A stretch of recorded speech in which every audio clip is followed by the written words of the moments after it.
Medios UDEC.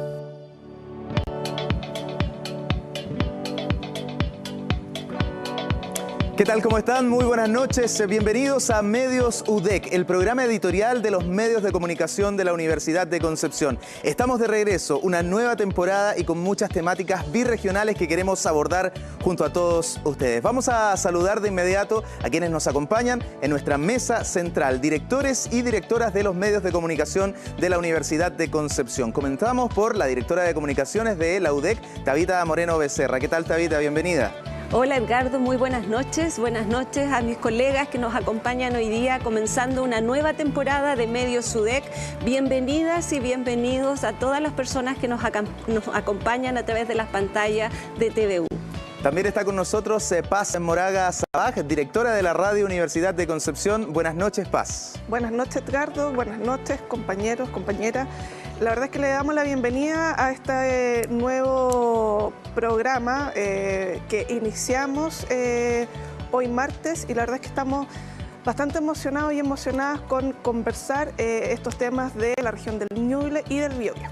Precisamente desde Ñuble ha viajado y está con nosotros de manera presencial Francisco Martinich, el director de la radio y el diario La Discusión. Francisco Martinich Figueroa, bienvenido, Francisco. Gracias, buenas noches, Galo. Un saludo a toda la audiencia y a nuestros colegas, Paz, Tabita, Jorge, para una nueva temporada que viene con también un enfoque creo que renovado, ¿no es cierto?, que tiene que ver con abordar problemáticas de ambas regiones y eventualmente buscar soluciones, ¿no es cierto?, para esos temas que nos afectan a ambos territorios.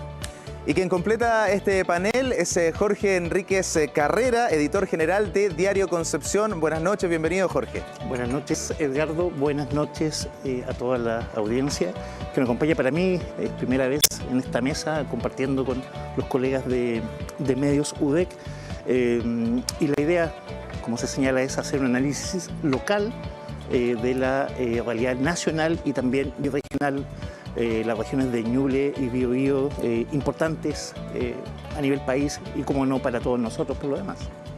Vamos entonces a la primera de nuestras temáticas y tiene relación con la cuenta pública más larga desde la vuelta a la democracia, la del presidente Gabriel Boric, y qué es lo que dejó para las regiones de Ñuble y Biobío. Lo vamos a empezar a analizar en este momento. Tenemos también una cámara cenital que nos va a estar acompañando. Está la cuenta pública completa, impresa, destacadores. Han estado ustedes durante el último cierto tiempo revisando estas materias y queremos comenzar por algunos anuncios concretos. Por ejemplo, se mencionó a Concepción con la recuperación, Paz, del casco histórico. ¿Se sabe ya a qué se refiere esto? ¿Qué va a pasar con el centro de Concepción? Comencemos con Medios UDEC.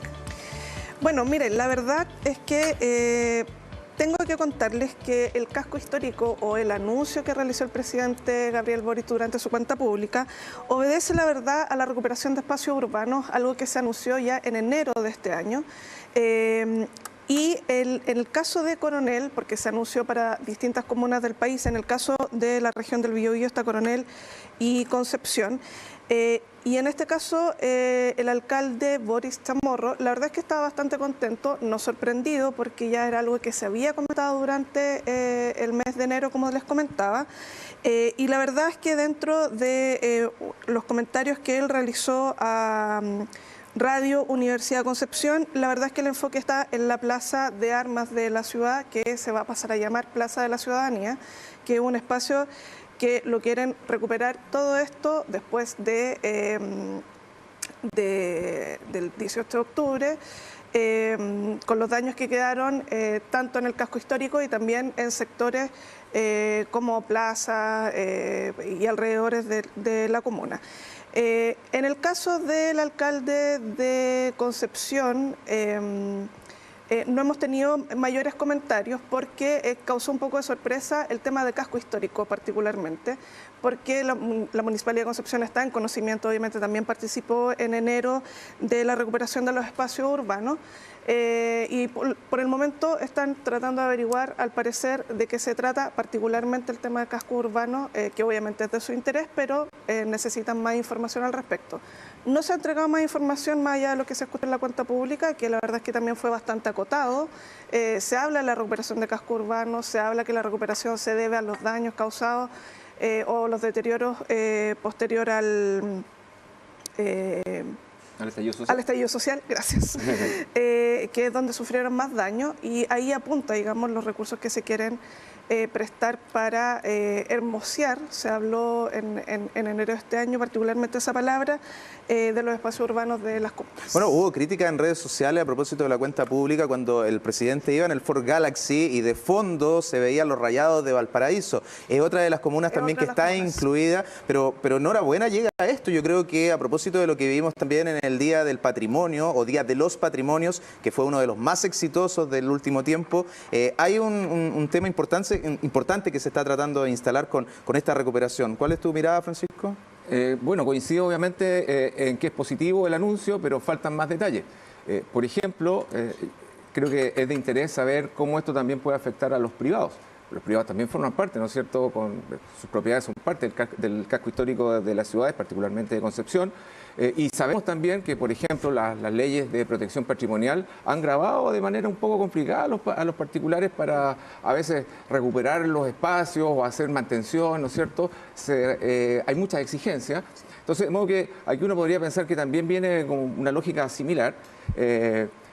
Y entonces, bueno, creo que hay inquietud de parte de los privados de saber también cómo esto eventualmente les podría afectar, qué obligaciones conlleva una política pública de este tipo.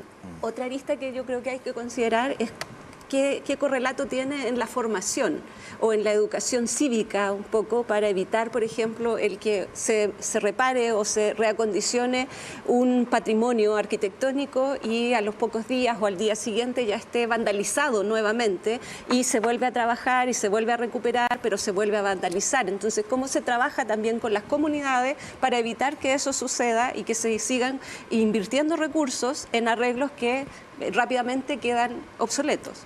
Recursos que siempre son escasos y que podrían servir para otras materias, Jorge. Pero, por ejemplo, no sé, específicamente para lo que hablaba Paz, entiendo que la inversión son aproximadamente 1.200 millones de pesos, tanto para la Plaza de Coronel como para la Plaza Perú, que es justamente uno de los objetivos de lo que se planifica en la recuperación de los espacios urbanos.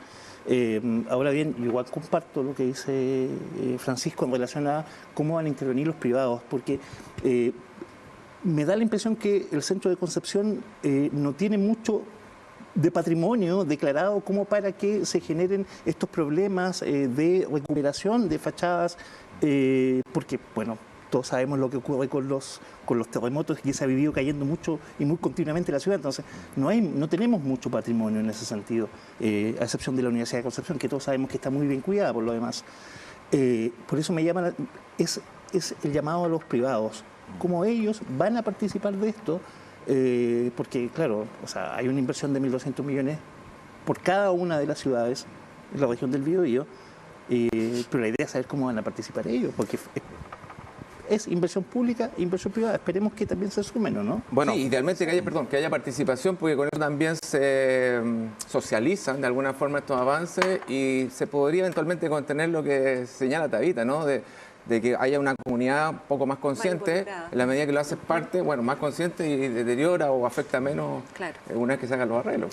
Les propongo seguir avanzando en otras materias que también se comentaron en la cuenta pública. Esta tiene que ver con inversión para las universidades, pero más allá de los montos y más allá de esta declaratoria, a mí me llama la atención y me gusta mucho la revalorización que se le está dando también a la investigación, la ciencia y todo lo que se construye en cada una de las casas de estudio de educación superior del país. Eso también es positivo, Tabita. Así es, uno de los puntos relevantes quizás para nosotros como región y también para medios UDEC como medios pertenecientes a una universidad, a una institución de educación superior, es que el presidente de la República en su última cuenta pública, la más larga de la historia, desde la vuelta a la democracia, relevó el rol de la ciencia y la tecnología para construir políticas públicas. De hecho, él enfatizó y dijo textualmente, él habló de duplicar el presupuesto público en investigación y desarrollo, enfatizando además la necesidad de la investigación y el desarrollo para ponerlo en el centro de la toma de decisiones. O sea, tenemos que tomar como país y como región decisiones en base a lo que se desarrolla en la investigación. Y además lo consideró y lo puntualizó en la cuenta como primordial para el desarrollo sustentable sustentable de nuestro país. Entonces, a partir de ese contexto, él habló de un incremento que implica la mayor inversión pública en investigación y desarrollo en la última década, y habló de un 13%. Y con ese énfasis, además, lo más relevante para nosotros como región es que se desarrolló y se anunció la idea de descentralizar la inversión pública en ciencia para puntualmente fomentar el trabajo de las universidades de regiones y las universidades que están realizando investigación de frontera.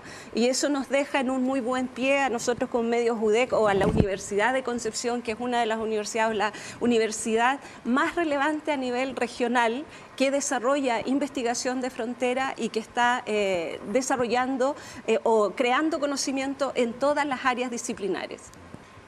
Es un gran paso. Así es, ¿cierto? así es un gran paso y un gran anuncio, y si se concreta, la verdad es que, como dice Tabita, es muy importante para la Universidad de Concepción y es muy importante para las universidades regionales por la cantidad de centros que tenemos, particularmente acá, centros de investigación, líneas de investigación, aporte. Ya vimos lo que hizo la Universidad de Concepción, por ejemplo, durante la pandemia, que es solo un ejemplo de la investigación que se realiza acá en términos de océanos, de agua, de tierras, o sea, hay un mundo acá que necesita ese apoyo y ese respaldo para también llegar a todos los sectores, que la verdad es que muchas veces eso es lo que pelean los investigadores y investigadoras, que es llegar con sus investigaciones de manera concreta al sector público, también al sector privado, ¿por qué no?, al tema de salud, etcétera.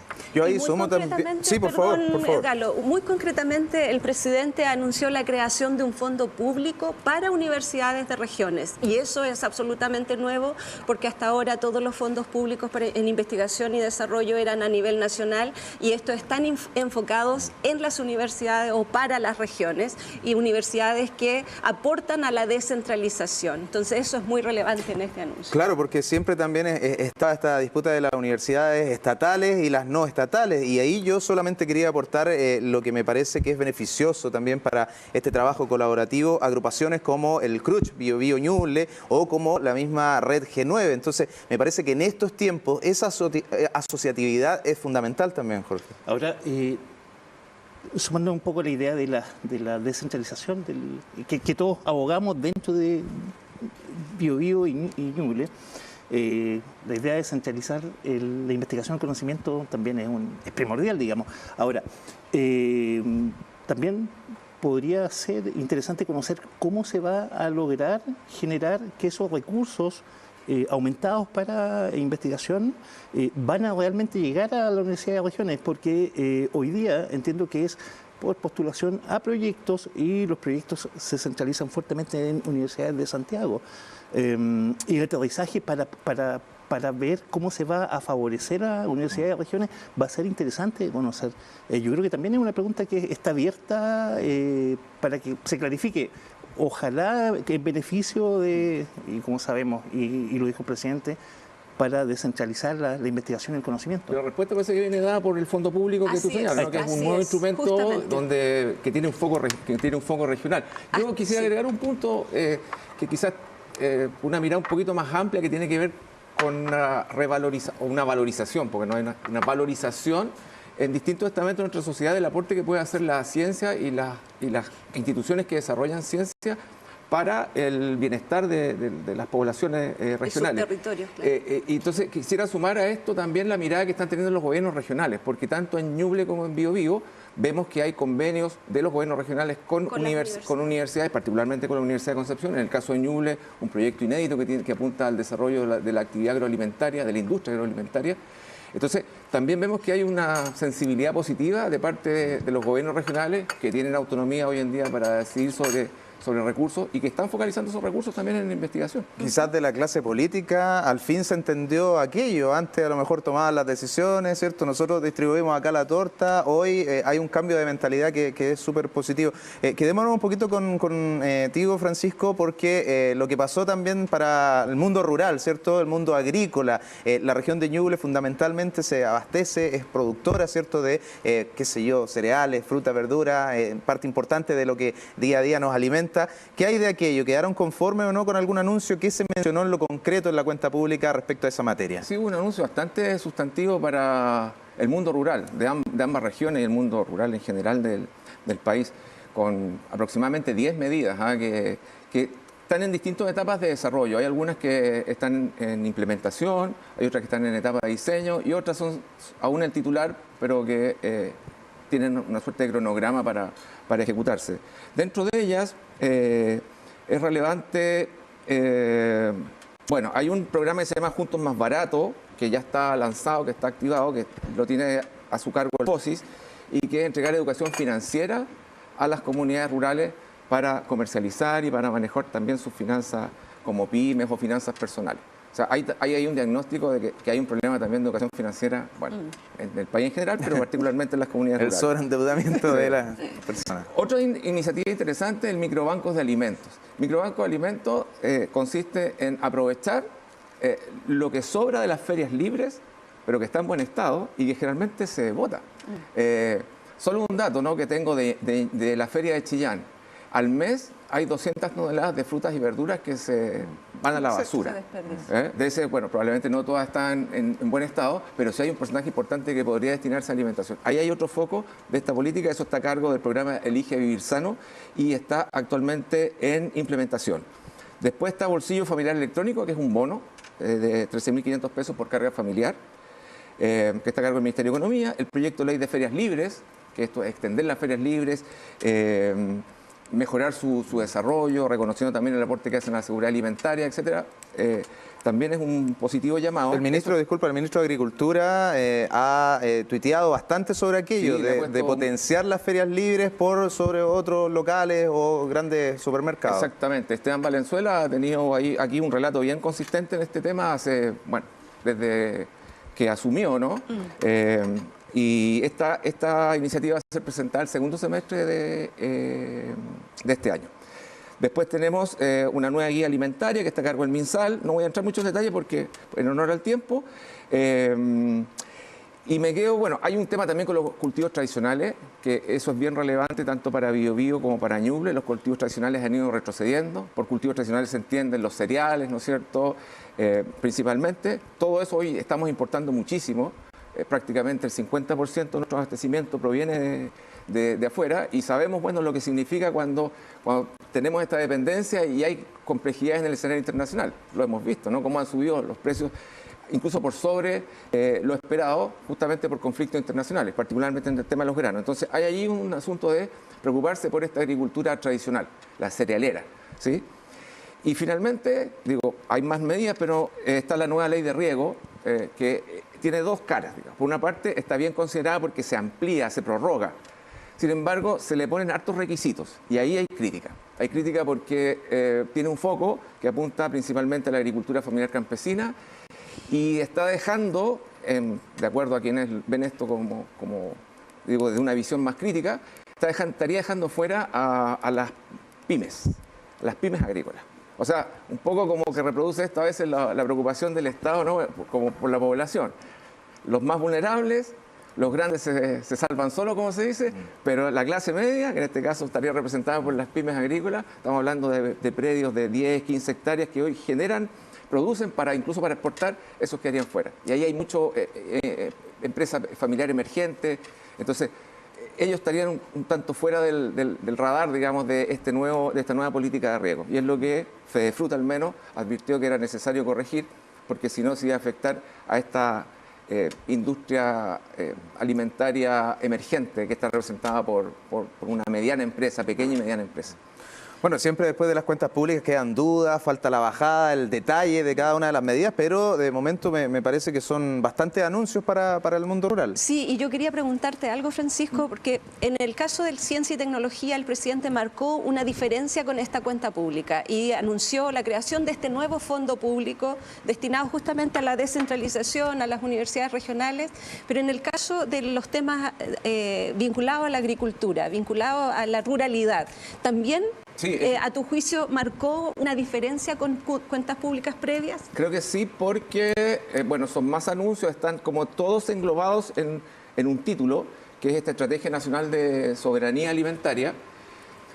y que es consistente, o sea, no es algo que fue armado, digamos, por un grupo reducido y dentro de las 4 paredes del gobierno. Aquí participaron 84 instituciones privadas, 24 instituciones académicas, entre las cuales se cuenta la Universidad de Concepción, 3 organismos internacionales, y 43 personas naturales que representan también que son expertos, digamos, en materia agrícola. Entonces, tuvo mucha representación y finalmente aborda prácticamente todos los temas del mundo rural.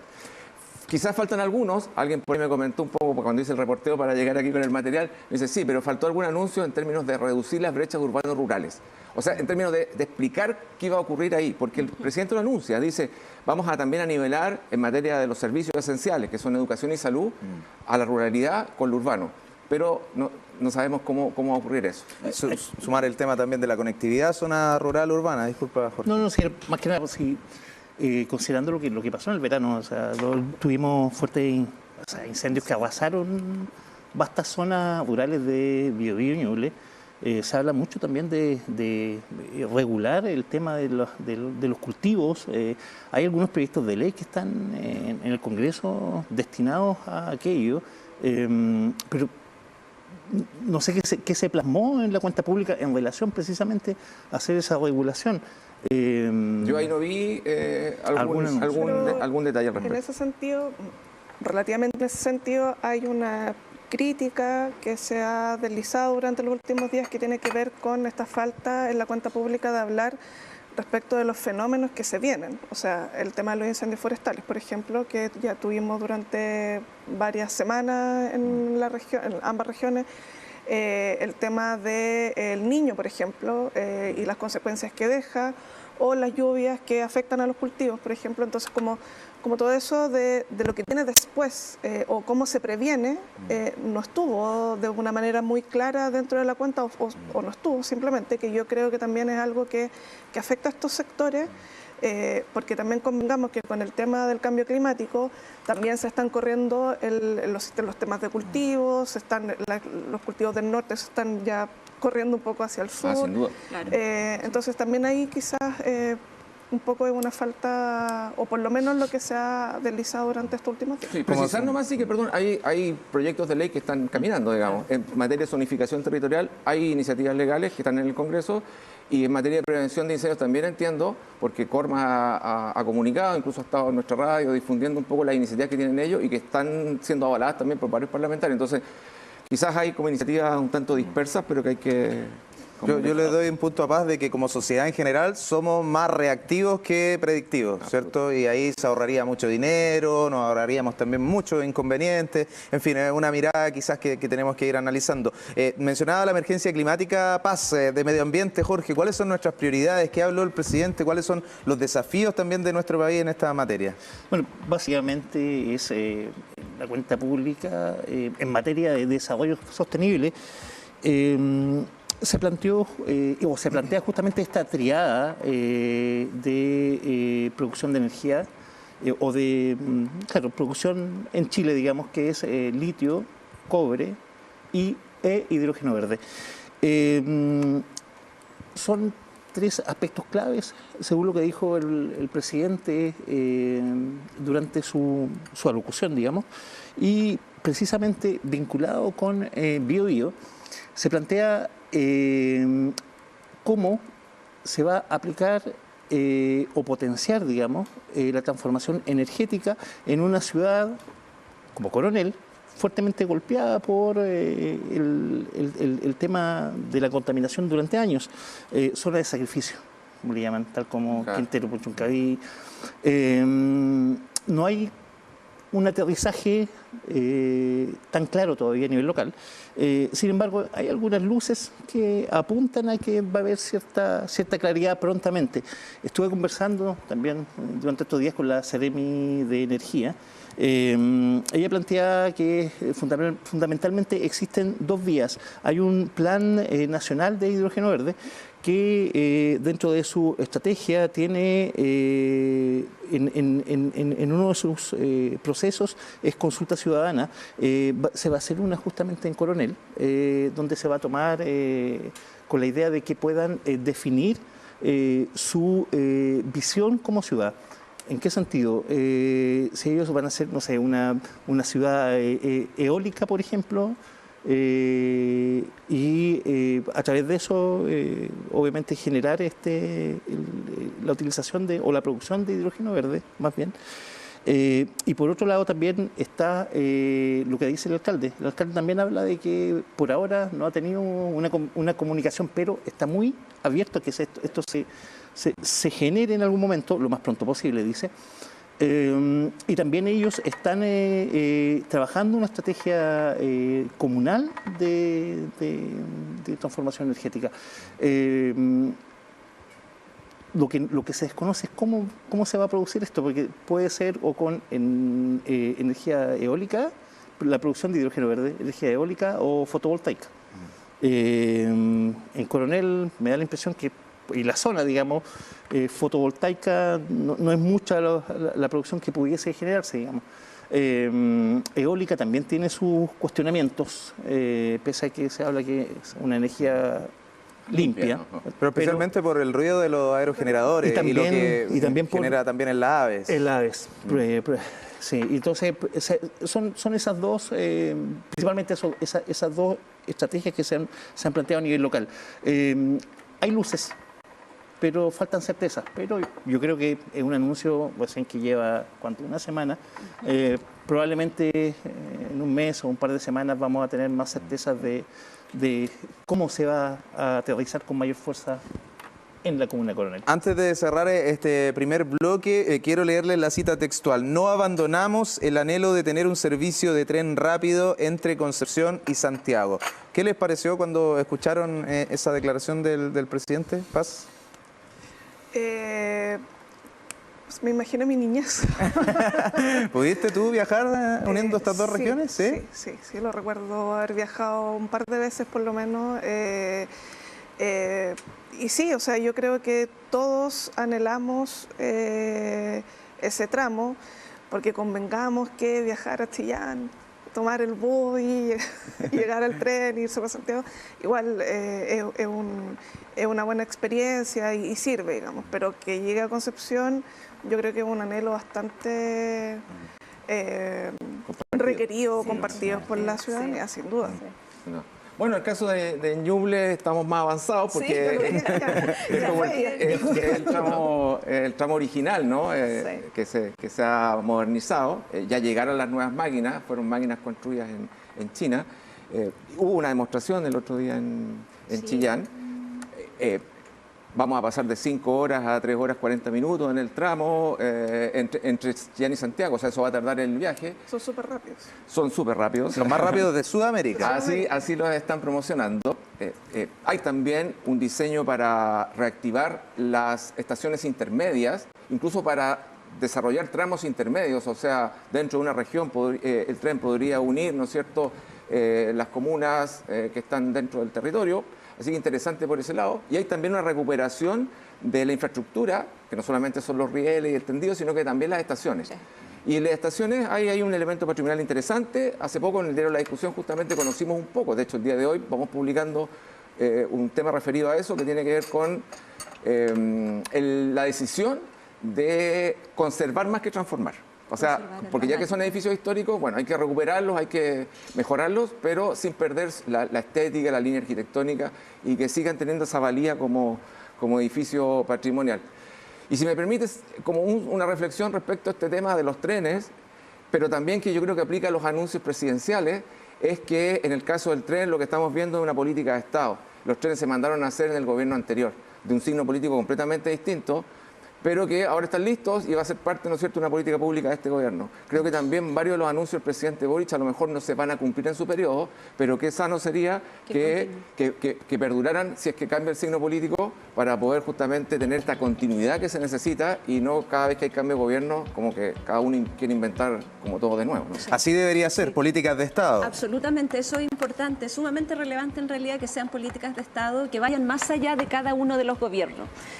Yo recuerdo efectivamente antiguamente cuando viajaba en tren para estudiar en Concepción, yo me venía en tren hasta Concepción. Claro que no era un viaje rápido, era muy lento, pero siempre es mucho más agradable, más espacio, más conversación, no sé, el ambiente y el ánimo es distinto. Así que comparto que este es un anhelo muy esperado por toda la comunidad local, que ojalá suceda. Solamente datos como para cerrar lo de la cuenta pública y sumándome obviamente al tema del tren, que yo creo que todos anhelamos hacer ese viaje. ¿También hiciste el viaje? No alcancé tampoco, pero creo que hay algo que es súper urgente, que es el biotren a Lota. Yo creo que también es, aun cuando no están de los anuncios, es anuncio local, se está pidiendo que del 2027 se adelante esto a 2025, es una idea del alcalde de Lota y también de la comunidad de Lota, que pide esto con mucha celeridad. Sí. Ahora, para cerrar esto de la cuenta pública, dato anecdótico, 8 veces se nombró la palabra biobío en la cuenta. Se nombró para hablar del plan Buen Vivir, de los incendios, justamente los Panamericanos de Remo que los vamos a tener en octubre en la Laguna Grande.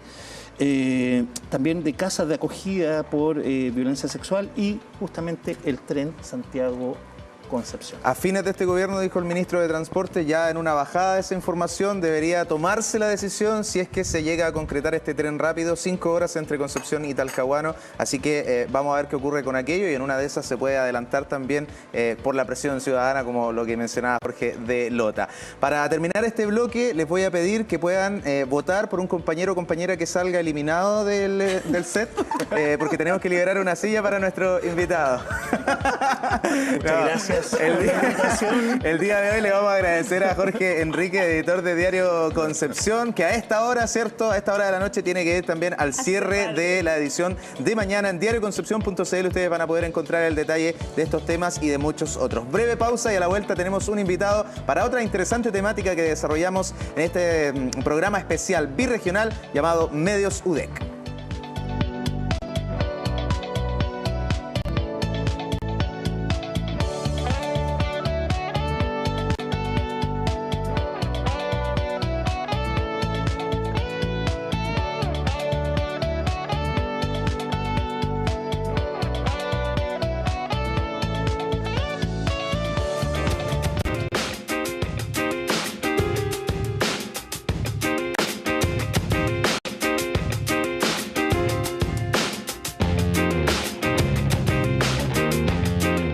Creo que es un hito mayor en la ciencia chilena, no solo para nuestra universidad, sino para toda la comunidad científica, en el sentido de que a través de la colaboración, de la cooperación internacional y de los grandes desafíos es romper todas estas barreras.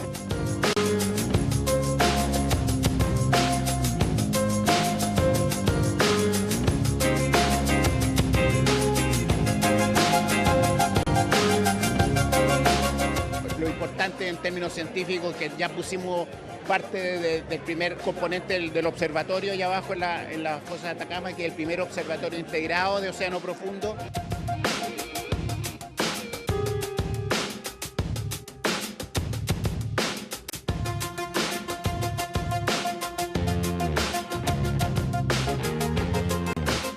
Es muy relevante porque estamos viviendo en estos momentos una crisis ecológica muy importante, una crisis que tenemos que enfrentar con decisión, para lo cual necesitamos las voluntades de todos y todas.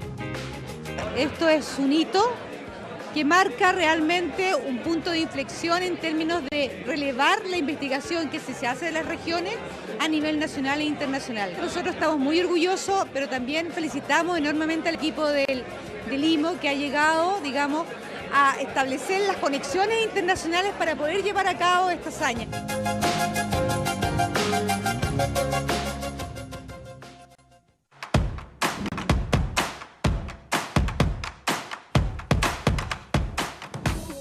Medios UDEC, el grupo de medios de comunicación de la Corporación Universidad de Concepción. Medios UDEC está integrado por Diario Concepción. Revisa su papel digital en diarioconcepcion.cl y todas las informaciones en sus distintas redes sociales. TVU, Televisión de la Universidad de Concepción. Sigue sus señales en televisión, cable operadores y redes sociales. Radio UDEC 95.1 FM, radiodec.cl y todas sus redes sociales. Y La Discusión, el diario más leído de la región de Ñuble, ladiscusión.cl, Radio La Discusión 94.7 FM y sus multiplataformas. Medios UDEC, el grupo de medios de comunicación de la Corporación Universidad de Concepción.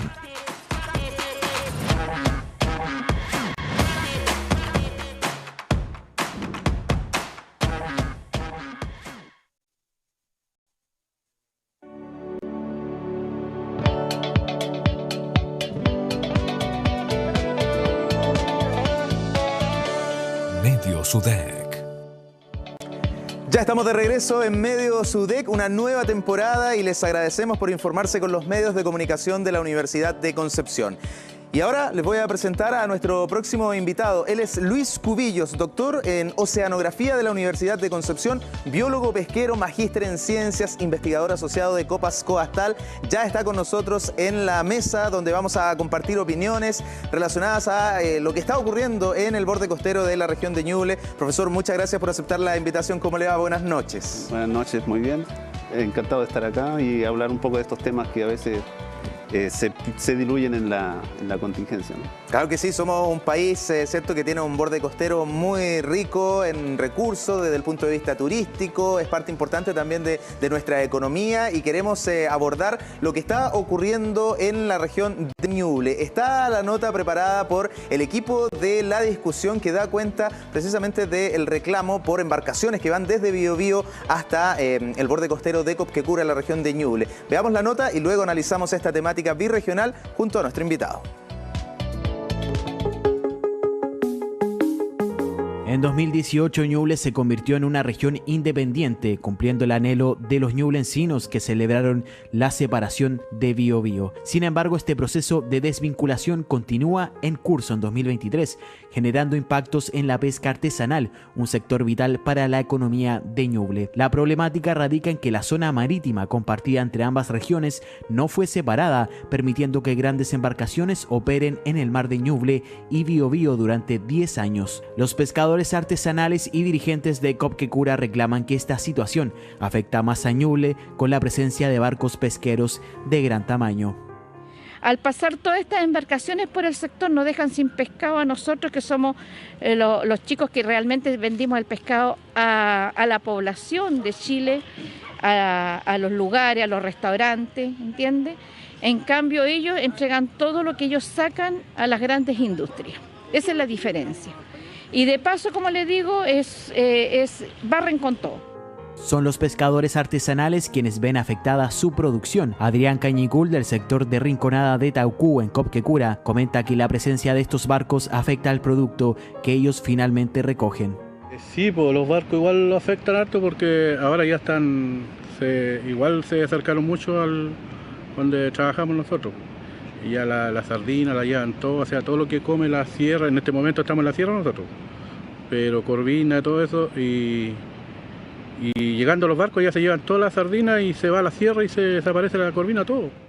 Las autoridades consultaron a la Subsecretaría de Pesca y Acuicultura para revertir la situación, mientras buscan proteger la zona mediante el Ministerio de Medio Ambiente y evitar la entrada de barcos que afecten la lobería de Copquecura, el cual es considerado santuario de la naturaleza.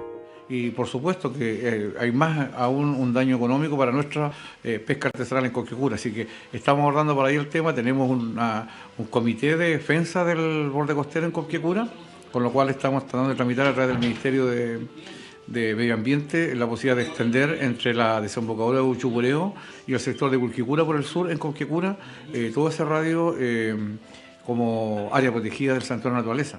La labor de fiscalización también es importante para ver qué barcos se acercan a esta área. Se está evaluando por parte de Bienes Nacionales un terreno para la implementación de una alcaldía de mar, la cual pueda fiscalizar con mayor rigurosidad esta situación. En este momento la región de Ñuble no tiene una alcaldía de mar, que precisamente es un ente, digamos, que se preocupa obviamente de la salvataje de vidas humanas en el territorio costero, y la fiscalización obviamente también de la pesca artesanal, entre otras actividades.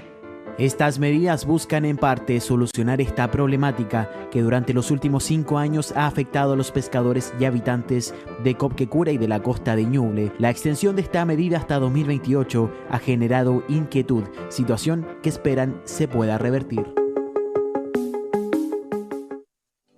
Ahí estaba la nota preparada por el equipo de la discusión. Nos acompaña Luis Cubillos, doctor en Oceanografía de la Universidad de Concepción.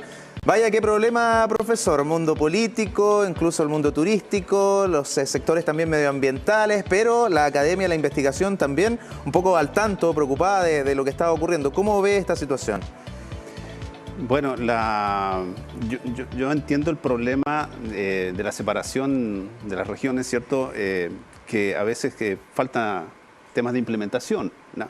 Pero la ley de pesca claramente establece que en el caso de las pescadores artesanales no pueden salir de su región para realizar operaciones de pesca en otras regiones contiguas, a no ser que haya celebrado una especie de convenio, como se hace, por ejemplo, en la región de los lagos con la región de Aysén, en que pescadores artesanales pueden ir a zonas contiguas, previo acuerdo entre los comités de manejo, digamos.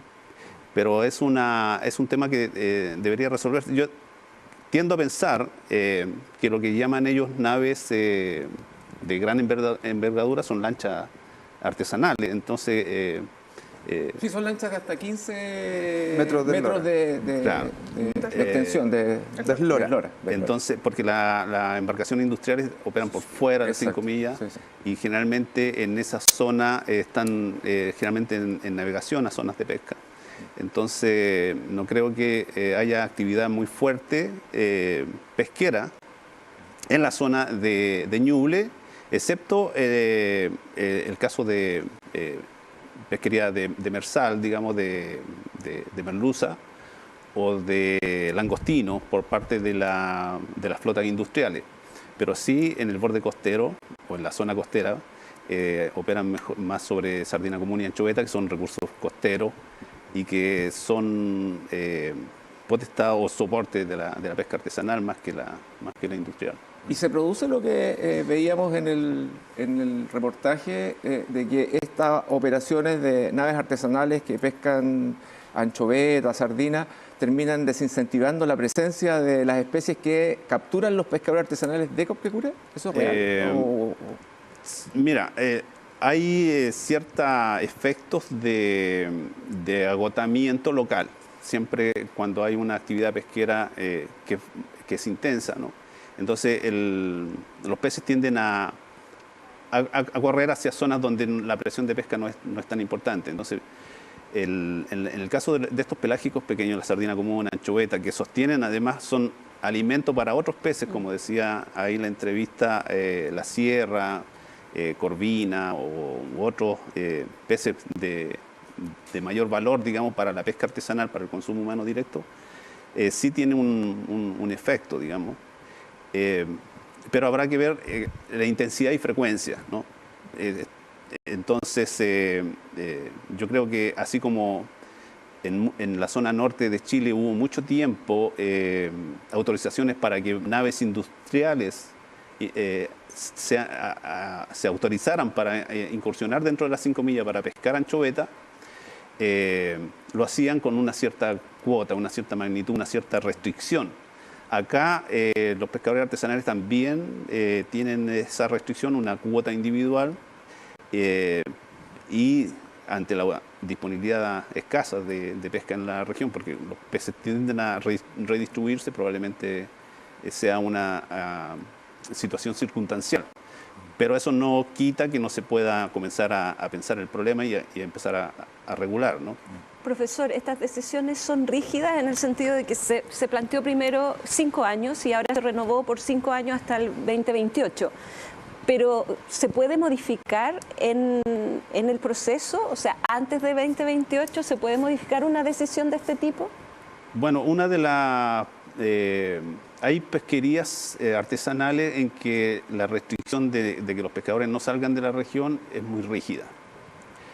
Cuando estamos hablando de un ambiente cambiante en que los recursos van a sufrir redistribuciones y tenemos medidas de adaptación, por ejemplo, hacia el cambio climático, Entonces necesitamos que las nuevas normativas tengan una cierta flexibilidad, pero es caso a caso y tipo de pesquería. Esa restricción nació un poco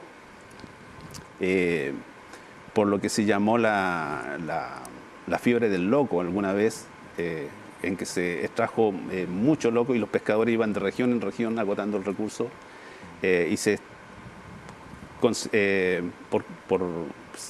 impuso esa regla, ¿no? Los pescadores no pueden salir de la región en que están inscritos, digamos, para operar. Pero yo creo que si hay una oportunidad, como se está conversando, de mejorar la ley de pesca, se necesita una cierta flexibilidad para que pescadores puedan operar fuera de su zona, pero caso a caso, claro. Porque hay pesquerías valiosas, hay áreas de manejo, hay áreas de manejo que son de no múltiple uso, entonces se necesita tener una visión un poco de planificación territorial antes de empezar a hacer algo más universal, digamos. Y también quizás hacer dialogar la planificación territorial, que es más macro, con la local, porque en el caso de Copquecura entendemos que la apuesta que hace la comuna, sus habitantes, sus autoridades, es al desarrollo del turismo, y en el caso y la pesca en el fondo es parte de esa actividad. O sea, quieren mantenerla de manera que siga siendo artesanal, en fin, no se desarrolla una industria alrededor. Entonces, creo que eso es relevante. Yo quería aportar, no nos consta, porque hicimos reporteo en la zona, pero no pudimos detectar una gran cantidad de barcos, pero tenemos testimonios de que al día operaban hasta 100 embarcaciones, digamos. Embarcaciones artesanales de estos 15 metros de longitud, pero es un número bien importante porque son 100 embarcaciones y solo Copquecura tiene 65, o sea, son casi el doble de lo que tiene Copquecura. Y solo precisar también, como para darle un contexto que en la nota no estaba, digamos, es que finalmente esta decisión se tomó fue un acuerdo político para ganar los votos de los parlamentarios de Concepción cuando se estaba creando la región de Ñuble, y particularmente en el trámite en la Cámara.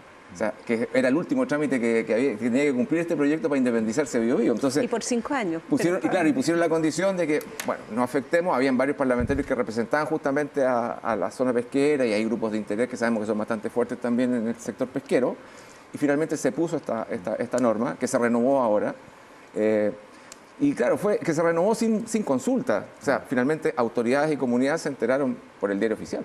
Sí, yo le quiero preguntar al profesor por lo que ocurre también, dice la gente de Copquecura y de Ñuble en general, con el santuario de la naturaleza, ¿cierto? ¿Qué tanta afectación pueden tener especies como los lobos marinos, algo muy característico, ¿cierto? Y parte también del ecosistema. Sabemos que si se afecta una especie, el ecosistema completo, ¿cierto?, el que sufre inconvenientes. ¿Cómo ve usted aquello? Bueno, cada vez hay una tendencia más a considerar la visión total de la afectación en el manejo pesquero. La ley de pesca que tiene un artículo del enfoque ecosistémico para el manejo, y eso es lo que uno debería potenciar que se utilice. Tenemos hasta hoy día un enfoque basado en el enfoque poblacional, que se llama, que es manejar una pesquería en base al recurso base, como si estuviera aislado de todos los otros componentes del ecosistema. La sardina común y anchoveta son especies de pequeño tamaño, no alcanzan más allá de los 20 centímetros, pero son de nivel trófico inferior. Eso quiere decir que están de la producción de alimento del océano por fitoplancton, que son estas pequeñas algas, ¿cierto?, que nosotros tenemos un sistema muy productivo. Viene después el zooplancton, que son los animales que se alimentan de eso, y viene ahí la sardina de anchoveta, y después vienen todos los otros peces, entonces, incluyendo el lobo marino. Entonces, claro, si creamos una afectación sobre la sardina común y la anchoveta, sin duda que todo el ecosistema se va a ver alterado, producto de si tenemos una pesca muy intensiva. Afortunadamente, los comités científicos de manejo que se implementaron con la ley de pesca del 2013 han tomado en cuenta este enfoque ecosistémico, adaptándolo al enfoque poblacional, restringiendo. Las cuotas de pesca son bastante restringidas para estos peces pelágicos pequeños en comparación, por ejemplo, con otras pesquerías. De tal manera que yo creo que el efecto total está bastante resguardado como para que animales como el lobo marino o otros mamíferos o aves incluso puedan también usar a la sardina común y anchoveta. El tema está, como dije al principio, en que si esto comienza a ser frecuente y persistente, entonces podría haber una afectación local en la que no se desea. Bueno, discúlpame un poquito por favor, Paz, porque tenemos también para sumar la opinión de la Directora Nacional de Pesca a propósito de esta temática para ir cerrando y avanzamos en otras aristas de la materia. ¿Qué se está haciendo en lo concreto para evitar todo esto? Escuchemos a Lilian Troncoso con la siguiente declaración. Existen medidas de protección, ¿ya? El perímetro o los límites del santuario están claramente definidos y en las modificaciones a la resolución 501 también se establece entonces que quedan definidos, limitados y se genera una alerta para quienes participan en la actividad. Les recuerdo que estas embarcaciones tienen posicionador satelital, por lo tanto son posibles de visualizar en la plataforma que tiene tanto la Autoridad Marítima como el Servicio Nacional de Pesca. Y de esa forma se visualiza cada una de las embarcaciones que hace actividad en la zona. Ahí estaba la declaración de Lilian Troncoso, quien ve ambas regiones desde la Dirección Zonal de Pesca para dar un poco de tranquilidad también a las personas que dicen, bueno, ¿cómo se controla esto? Ahí está también la tecnología implementada. Paz, por favor. Luis, yo le quería consultar respecto a la experiencia y en lo que está sucediendo ahora con esta división y de acuerdo a su opinión, ¿qué es mejor finalmente? ¿Es mantener las divisiones entre regiones o directamente en algún minuto ya que, como usted decía hace un rato, flexibilizar esto y que quizás se pueda hacer por sectores? A ver, si hay un precedente de los límites, yo creo que ese, por algo existe la prórroga, ¿no? Por esta actuación política, digamos. Pero si eso vence, se vuelven los límites, entonces eso es rígido. Lo que yo planteé de flexibilidad es en términos de que, de alguna u otra manera, en un ambiente cambiante, los recursos a los que nosotros accedemos regularmente dentro de nuestras regiones van a sufrir alguna alteración.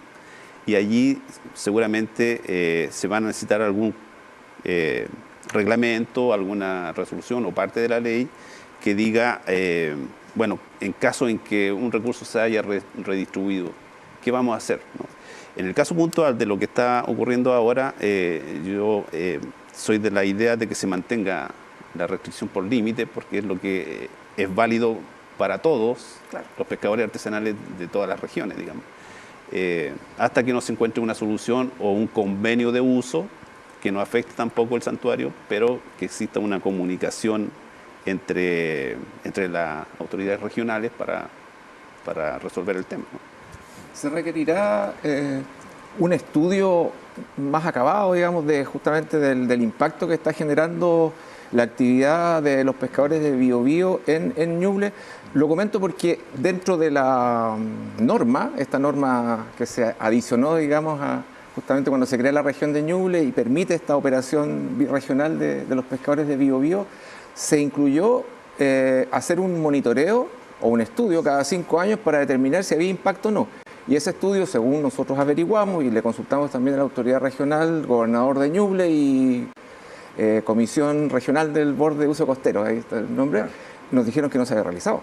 Entonces también hay ahí como que no se cumplió algo que era relevante porque de alguna forma aclaraba bastante la película si hay o no una afectación importante. No sé si usted ha tenido solicitudes de parte del gobierno de Ñuble o de Biobío respecto a hacer algún estudio allí. Claro, mira, los únicos estudios que existen y que son operacionales, se hacen año a año, que es la estimación de la evaluación de la biomasa de sardina y anchoveta en el borde costero. desde el 34 grados, que es un poquito más al norte de Constitución, hasta la región de los ríos, ¿no? Que ahora no se dicen los números, digamos. Ese estudio se realiza año a año y da cuenta de la distribución de la abundancia de sardina común y anchoveta en enero. Se repite todos los eneros. Y lo que se ha aprendido de esos estudios es que la anchoveta comienza por el norte a distribuirse hacia el sur. Entonces, si estos juveniles de sardina y anchoveta que están en enero comienzan a crecer hacia el sur y a protegerse en zonas, porque aquí tenemos un complejo sistema de bahía, ¿no? Tenemos el Golfo Arauco, la Bahía de Concepción, Coliumo, y tenemos también el aporte del Itata, que generan una zona como de recirculación, y ahí se nos protege la sardina común y anchoveta, y por eso nosotros somos un poquito más dominantes en el desembarque de estos recursos. Pero cuando eso no ocurre, puede que se queden en el norte. Entonces ahí la flota de la región del Biobío va a tender a incursionar cada vez más hacia el norte. Pero ese es el único estudio que uno podría sacar una conclusión de comportamiento, pero de impacto no tenemos todavía nada, y sería muy bueno que se evaluara bajo un enfoque ecosistémico, ¿no?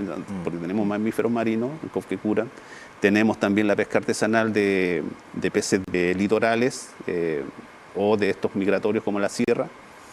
Entonces hay todo un conjunto de especies afectadas por esta redistribución de la sardina. Mencionó Francisco la Comisión de Uso del Borde Costero de Ñuble. Tenemos precisamente la opinión del gobernador Óscar Crisóstomo. ¿Qué opina él? ¿Qué opina la gente de Ñuble con esto que está pasando? Escuchemos sus argumentos. Nosotros no estamos de acuerdo con la resolución que emite la Subsecretaría de Pesca, donde extiende por 5 años más la posibilidad de buques puedan ingresar a la primera milla de las costas de Ñuble. La región de Ñuble ha establecido un propósito distinto para sus costas, que está muy enmarcada el turismo y un turismo sustentable y sostenible. Por lo tanto, el tener embarcaciones que hoy están interviniendo activamente en las costas de nuestra región, sin lugar a duda que contraviene la posición que tiene nuestra región y que ha establecido en conjunto con los alcaldes de la comunidad ya hace bastante tiempo de la creación de nuestra región. Y en eso creo que el subsecretario de Pesca ha sido silencioso frente a una solicitud que le hemos hecho de venir a la región de Ñuble para poder explicar cuáles son los fundamentos técnicos que tenía que tenerlo para fundar la resolución que emitió en el verano de este año, y hasta el día de hoy no se concreta dicha situación. Ahí está la opinión bien contundente del gobernador de la región de Ñuble. Nos quedan 3 minutos, por favor, para cerrar la temática. Profesor, su reflexión final en torno a esta materia. Hay gente que dice, bueno, irá a pasar lo mismo, sobre todo en Ñuble, que pasó en los 90 con ciertas pesquerías, ¿cierto?, que las sobreexplotamos. ¿Podría ocurrir lo mismo en este caso, no? Mira, yo creo que las pesquerías están cada vez siendo más reguladas, observadas. Tenemos posicionador satelital, cámaras a bordo, una serie de indicaciones o cumplimientos por temas ambientales, de tal manera que pienso que no creo que se repitan efectos del pasado. No obstante eso, tenemos un desafío que es cómo del punto de vista de la investigación somos capaces de tener una mirada un poco más holista respecto de los impactos que puede tener una pesquería individual. Y por eso, para mí, lo esencial ahora en el tema de administración pesquera es que estas pesquerías se certifiquen de algún modo por el impacto que puedan tener en el ecosistema, que sean bien administradas y que tengan una buena restricción por límite de pesca, ¿no? Que son las famosas cuotas de pesca. Esa certificación hoy no existe, ¿verdad? ¿Usted está proponiendo que eso sea? No, hay pesquerías que están certificadas, generalmente son industriales, porque tienen todo un seguimiento de la cadena productiva. La pesquería de Jurel, por ejemplo, es un ejemplo notable de recuperación de la biomasa del Jurel. Es una pesquería certificada bajo un estándar muy riguroso. La pesquería del langostino también está certificada. Es lo que hace la trazabilidad, ¿no es cierto? Como la custodia de la cadena y la trazabilidad de... Y ahí están incluidos los pescadores artesanales. Al menos estos barcos de 15 metros. Tendría que haber una porque esto lo hacen los clientes, los usuarios, perdón. No es algo que sea que el Pero gobierno lo hacen decida, como agrupación. ¿no? Sí, lo pueden hacer como agrupación. Estuvo mucho tiempo también certificada la pesquería de la langosta de Juan Fernández, porque ellos tienen todo un sistema de regulación interna que permite que los pescadores no tengan conflicto al interior de la isla, ¿cierto?, para zonas de pesca, etcétera. Entonces, una certificación implica no que le den un papelito y que le diga a usted está súper bien ahora, sino que es un plan de mejoramiento continuo. Similar a lo que cuando nos certifican a nosotros en la universidad, ¿no? Claro. Tenemos que ir cumpliendo ciertos hitos que permiten lograr una sustentabilidad de las pesquerías. Entonces ese es el desafío, yo creo,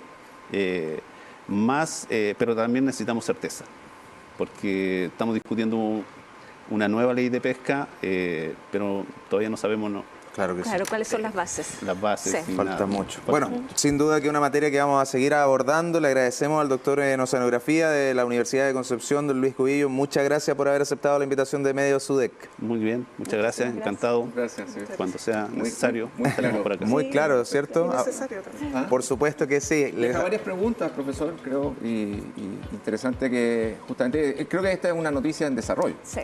Absolutamente. Francisco Martinich, muchas gracias por habernos acompañado el día de hoy. Paz Moraga, muy buenas noches. Muchas gracias y nos vemos el próximo martes. Tabita Moreno, agradecido también. Muchas gracias, Edgardo. Muy buenas noches a todas y a todas. Y como decía Paz, nos vemos el próximo martes. Y no solamente nos vemos, también nos escuchamos. Le hacemos la invitación para que en los próximos minutos puedan ingresar a la cuenta de Spotify de la Radio Universidad de Concepción y van a poder encontrar el podcast, este capítulo, pero amoldado, ¿cierto?, en un nuevo formato para que también se informen de todo lo que está ocurriendo. En diarioconcepción.cl, en ladiscusión.cl y en tvu.cl, los sitios de los medios de la Universidad de Concepción, también van a encontrar más detalles de esta información que vamos a seguir profundizando. Gracias por la sintonía y nos vemos hasta la próxima. Chao, chao.